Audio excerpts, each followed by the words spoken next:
All right, I'm gonna teach you how to finish your item. So if you were doing a bookmark, you're gonna do a binding stitch. The binding stitch can feel a little difficult and it's hard to write at first, but I promise once you get started, like all things with needlepoint, it's gonna work out. So I'm gonna show you on this. Obviously this is not stitched, but I don't have a good project that is unfinished for a binding stitch, so I'm just gonna show you on this canvas. So you're gonna start in the bottom right corner. You are going to start, number 1 is right here. So think of like your last stitch that was made on your canvas. So we're gonna call like this would be that last stitch right here. So I'm gonna start right underneath like the top from where it went into the canvas. So that's the last stitch. I'm gonna start right here. I'm gonna come up from the back. Gotta hold on to the thread.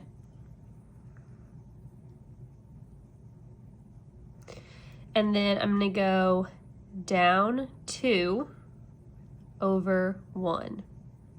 So what you're doing with a binding stitch is you're creating a herringbone effect. But to do that, you have to like start it. So there's 6 stitches first, like start the section, and then you get into the pattern and then you just get to roll. So we went over 1, down 2, now you come up that same row as that first stitch, just on the same column as where you just went in. It's like I gave you a diagram right here, so go ahead and check that out. As you're stitching, if you fold your canvas in, that's what's gonna provide that like extra support for making your bookmark, because you're gonna fold in that canvas and you're gonna stick the stick-on felt on the back. So kind of want to fold it just a little bit, but you have to get started before you can really fold it.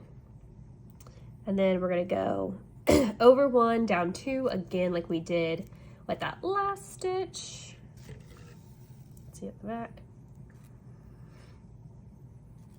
Go up 1, up 2, up back to that first row, but the same column, first row, same column. And now you're going to make your first like herringbone motion. So you cross all the way back over to that first stitch's column. The row is where we've been going, down 3 from their canvas. It's a clump. I know you're looking at it, you're like, this is not what it's supposed to look like, but it is. I promise you just have to get started. So you have that first herringbone line really. And now number 7 is number 1. So that's the kind of funky part. So remember, number 7 is the same hole that number 1 is, and then we're just gonna do this pattern. So the pattern is gonna repeat the whole entire canvas. It's a little like clunky because you're stitching in the same holes that you just stitched in. But so we're gonna go back to that number 1 hole. You're gonna go, come up in the back and the number 1 hole. Then you're gonna go over 3, down 2. So 1, 2, 3, 1, 2, over 3, down 2.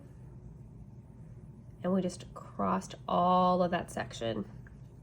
Then you're gonna go up 2,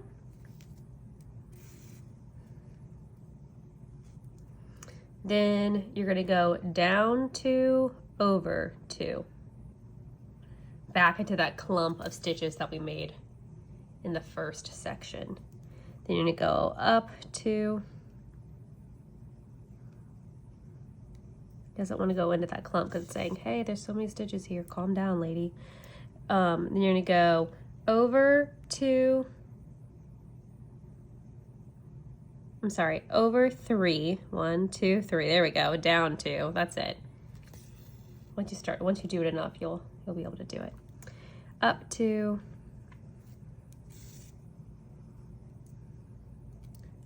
Down 2, over 2. I'll twist my needle like we talked about because it's getting a little curly. My thread is.